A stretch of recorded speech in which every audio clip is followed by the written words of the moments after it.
తాకట్లో ఉన్న మీ బంగారాన్ని విడిపించి ఆ రోజు ఆన్లైన్ రేటుకి కొంటాం. Sharma gold company. నమస్కారం, సుమన్ టీవీకి స్వాగతం. నేను మానస. ఈ రోజు మనతో పాటు ఉన్నారు ప్రముఖ జ్యోతిష్య వాస్తు నిపుణులు, దైవజ్ఞరత్న, జ్యోతిష్యరత్న డాక్టర్ భమిడిపాటి రవికృష్ణ శర్మ గారు. మరి మే 14 నుంచి గురుగ్రహం మార్పు మనం చూస్తున్నాం కాబట్టి ఈ గురుగ్రహం మార్పు మనకి వృషభ రాశి నుంచి మిథున రాశిలోకి మార్పు జరుగుతుంది కాబట్టి ఈ మార్పు ఏ విధంగా ఉండబోతోంది, ద్వాదశ రాశుల వారిపైన ఈ మార్పు ఎటువంటి ప్రభావాన్ని చూపించబోతుంది అనే విషయాల్ని ఈరోజు తెలుసుకుందాం. గురుగారు నమస్కారం అండి. నమస్కారం. గురుగారు, ముఖ్యంగా గురుగ్రహం మార్పు వల్ల ఏ ఏ రాశులకి అనుకూలించబోతుందంటారు? శ్రీ గురుభ్యో నమః. ఈ యొక్క గురుగ్రహము మనకున్నటువంటి 12 రాశులలో కూడా నవగ్రహ సంచారం జరుగుతున్న కాలంలో ఒక్కొక్క గ్రహము తన పరిధి నుంచి ఒక రాశి నుండి మరొక రాశికి ప్రవేశించే కాలంలో ప్రధానంగా ఈ 14వ తారీఖు మే మనకి విశ్వావసనామ సంవత్సరం వైశాఖ మాసం మనకి బహుళపక్ష విధియ రోజు, అది కూడా బుధవారం నాడు మనకి వృషభ రాశి నుండి మనకి మిథున రాశి ప్రవేశం జరుగుతుంది. దాదాపు 1 సంవత్సరం నుంచి వృషభ రాశిలో ఉన్నటువంటి గురుగ్రహము ఈ యొక్క మిథున రాశి ప్రవేశం వల్ల ప్రధానంగా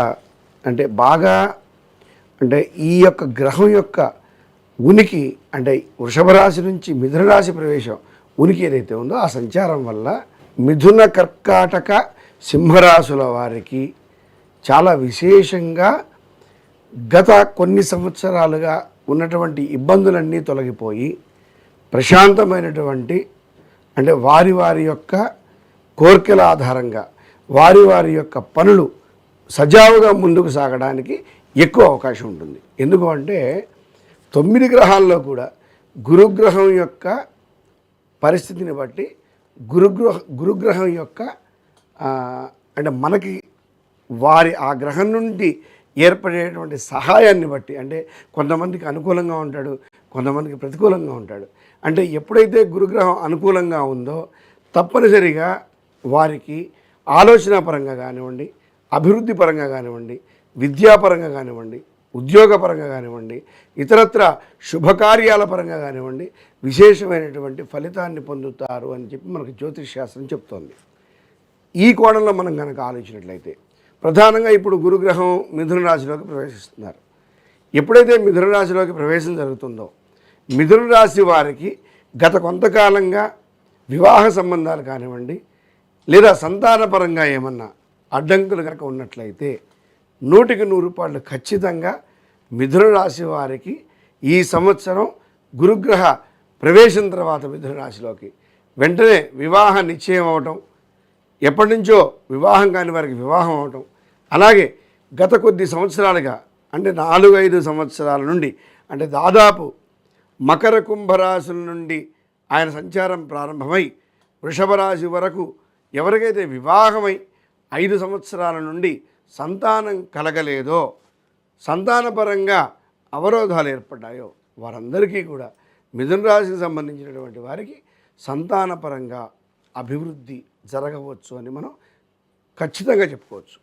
అలాగే విద్యార్థుల పరంగా చూస్తే కనుక ఈ యొక్క మిథున రాశి సంబంధించి, అలాగే కర్కాటక రాశి సంబంధించి, అలాగే సింహరాశి సంబంధించి విద్యా ఉద్యోగ సంబంధించినటువంటి విషయాల్లో ప్రధానంగా విద్యార్థులకు సంబంధించినటువంటి వాళ్ళు మిథున రాశి వాళ్ళు, అలాగే కర్కాటక రాశి వాళ్ళు, సింహరాశి వారికి గత కొంతకాలంగా ర్యాంకు రాకపోతేనో, ఇతరత్ర ఉన్నత విద్యా అవకాశాలు కలగకపోతేనో, లేదా ఖచ్చితంగా ఉదాహరణతో చెప్పుకోవాలంటే ఒక ఐఏఎస్ ఎగ్జాము, ఐపీఎస్ ఎగ్జాము, ఒక గ్రూప్ 1, అంటే ఈ యొక్క కాంపిటేటివ్ ఎగ్జామ్స్కి ఎవరైతే అటెండ్ అయ్యి సరైన రిజల్ట్ రాక ఇబ్బంది పడుతున్నారో వారందరికీ కూడా విశేషమైనటువంటి ఫలితాలు విద్యా విషయంలో జరగడానికి అవకాశం ఉంది. అలాగే ఇక ఉద్యోగపరంగా చూస్తే వారు ప్రభుత్వ ఉద్యోగం కానివ్వండి, ప్రైవేటు ఉద్యోగం కానివ్వండి, లేదా విదేశాలకు సంబంధించినటువంటి ఉద్యోగాలు కానివ్వండి, ఏదైతే మిథున, కర్కాటక, సింహరాశుల వారు ఉన్నారో వీరికి ఉద్యోగపరంగా కూడా విశేషంగా ఫలితాలు వచ్చి చాలా కాలంగా నిరుద్యోగంతో బాధపడుతున్నవారు, అలాగే ఉద్యోగం చేస్తూ కొంచెం అభివృద్ధి దిశగా మరొక అడుగు ముందుకు వేయాలి అని భావించే వాళ్ళందరికీ కూడా తప్పనిసరిగా మంచి అవకాశాలు కలుగుతాయి. అలాగే వృశ్చిక రాశి సంబంధించి ఇంకా ఇప్పుడు మిథున, కర్కాటక, సింహరాశుల వారికి చాలా బాగుంది. అంటే చాలా బాగుంది అంటే రాత్రికి రాత్రి అదృష్టం వరించి అపర కోటీశ్వర్లు అవుతారు కాదు.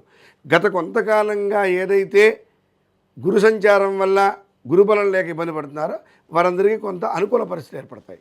ఇంకా వృశ్చిక రాశి సంబంధించి కూడా ఆరోగ్యపరంగా కానివ్వండి, ఆర్థిక పరంగా కానివ్వండి, ఇతరత్ర మానసిక పరంగా కానివ్వండి, అంటే ఎన్నో రకాలైనటువంటి మనకి ప్రతి సమస్యకి మానసికంగా ఇబ్బంది పడుతూ ఉంటాం. అంటే కొంత సమస్యలు తొలగిపోయి వృశ్చిక రాశి వారికి కూడా ఈ యొక్క గురుగ్రహం మిథున సంచారం వల్ల, మిథున రాశిలో ప్రవేశం వల్ల ఖచ్చితంగా ఈ సంవత్సరం వృశ్చిక రాశి వారికి గత 3 సంవత్సరాల నుంచి ఏదైతే ఇబ్బందులు ఎదుర్కొంటున్నారో అవన్నీ కూడా తొలగిపోయి మంచి అభివృద్ధి దిశగా వారి యొక్క జీవితాన్ని కొనసాగిస్తారు. అలాగే కుంభరాశి వారికి సంబంధించి పంచమంలో గురుడు వస్తున్నాడు.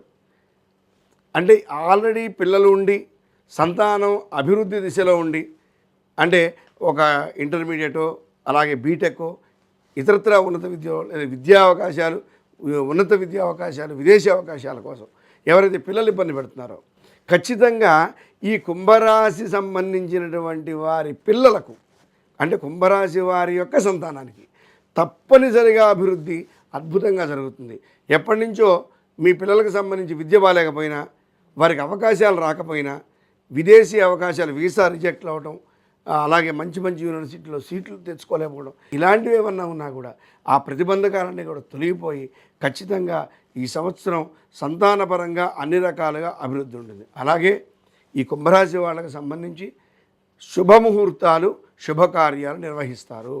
అంటే తప్పనిసరిగా కుంభరాశి వాళ్ళకి సంబంధించినటువంటి సంతానానికి ఖచ్చితంగా ఎప్పటి నుంచో ఎదురుస్తున్నటువంటి వివాహ కార్యక్రమాలు, శుభకార్యాలు నెరవేరుతాయి. అలాగే పంచమంలో గురుడు మరి బుధుని స్థానంలో ఉన్నాడు కాబట్టి కొంత ధనం ఖర్చుతో కూడుకున్నటువంటి కార్యక్రమాలు నిర్వహిస్తారు. ఇప్పుడు ఒక ఇల్లు కొనుక్కున్నారు, తప్పనిసరిగా ధనం ఖర్చు అవ్వకుండా ఇల్లు కొనుక్కోలేం కదా. అంటే బుధుని యొక్క స్థానంలో గురుడు ప్రవేశం వల్ల ఈ సంవత్సరంలో ఎప్పటి నుంచో నూతన గృహం కోసం, గృహం లేక తప్పనిసరిగా ఇల్లు కొనుక్కోవాలి అని ఎవరైతే ఆలోచిస్తున్నారో ఈ యొక్క కుంభరాశి వారికి గృహయోగం తప్పనిసరిగా కలుగుతుంది. మిథున రాశిలో ఉన్నటువంటి గురుని యొక్క బలం వల్ల తప్పనిసరిగా కలుగుతుంది. అలాగే ధనుస్సు రాశి సంబంధించి సప్తమ స్థానంలో గురుడు ఉన్నాడు కాబట్టి అన్ని రకాలుగా అభివృద్ధి ఉన్నప్పటికీ కూడా ప్రతి విషయంలో కూడా కొంత శత్రుబాధ పెరుగుతుంది. కాబట్టి ఆలోచించి నిర్ణయాలు తీసుకోవడం, కొంచెం ఆచితూచి వ్యవహరించడం, ఒక వ్యవహారాన్ని భాగస్వామ్యపరంగా చేసేటప్పుడు, అంటే ఇటు వివాహ భాగస్వామి అంటే భార్య కానివ్వండి, భర్త కానివ్వండి ధనుసు రాశి వాళ్ళకి, అలాగే వ్యాపారంలో కూడా భాగస్వామ్య వ్యాపారం చేసేవాళ్ళు కొంత ధనం విషయంలో, పెట్టుబడి విషయంలో జాగ్రత్తగా ఉన్నట్లయితే కనుక ఎటువంటి ఇబ్బందులు కలగడానికి అవకాశం లేదు.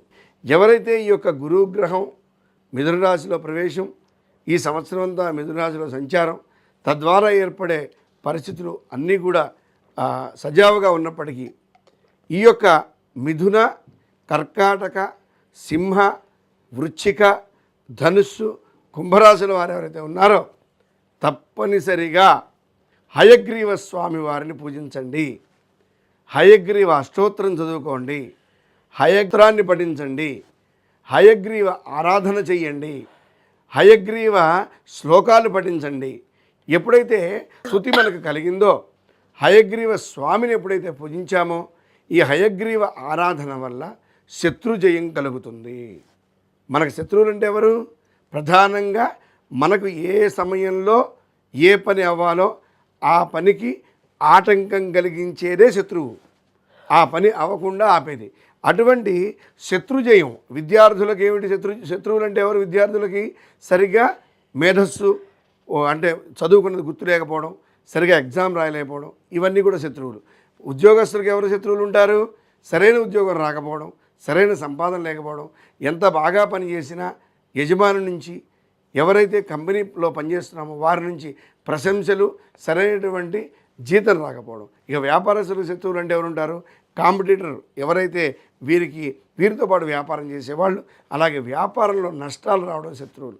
అలాగే వివాహంలో, అలాగే సంతానంలో, అంటే ప్రతి విషయంలో కూడా ఏవైతే ప్రతిబంధకాలు ఏర్పడుతున్నాయో ఆ ప్రతిబంధకాలని శత్రువులుగా మనం భావించినట్లయితే ఈ యొక్క హయగ్రీవ స్వామి వారి స్తోత్ర పారాయణ వల్ల, స్తుతి వల్ల తప్పనిసరిగా శత్రుజయం కలిగి ఈ యొక్క గురుగ్రహ అనుగ్రహం కలిగి ఇంకా చక్కటి అభివృద్ధి దిశలో మనం కొనసాగవచ్చు.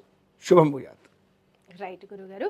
సో చూస్తున్నారు కదండి, మనకి గురుగ్రహం యొక్క మార్పు వల్ల ఎటువంటి పరిస్థితులు ఉండబోతున్నాయి, ఏ ఏ రాసుల వారికి చక్కగా అనుకూలించబోతుంది అనే విషయాలు గురుగారు తెలియజేశారు. అలాగే ఈ రాసుల వాళ్ళందరూ కూడా ఇంకా గురుగ్రహం యొక్క బలం కోసం, గురుగ్రహం అనుకూలత కోసం ఎక్కువగా హయగ్రీవ స్వామిని స్తుతించడం, స్తోత్రాలు పఠించడం, అలాగే దర్శనం ఇవన్నీ కూడా చేసుకుంటే కనుక ఇంకా చాలా బాగుంటుందని గురుగారు తెలియజేస్తున్నారు. ధన్యవాదాలు గురుగారు. చూస్తూనే ఉండండి సుమన్ టీవీ. నమస్తే.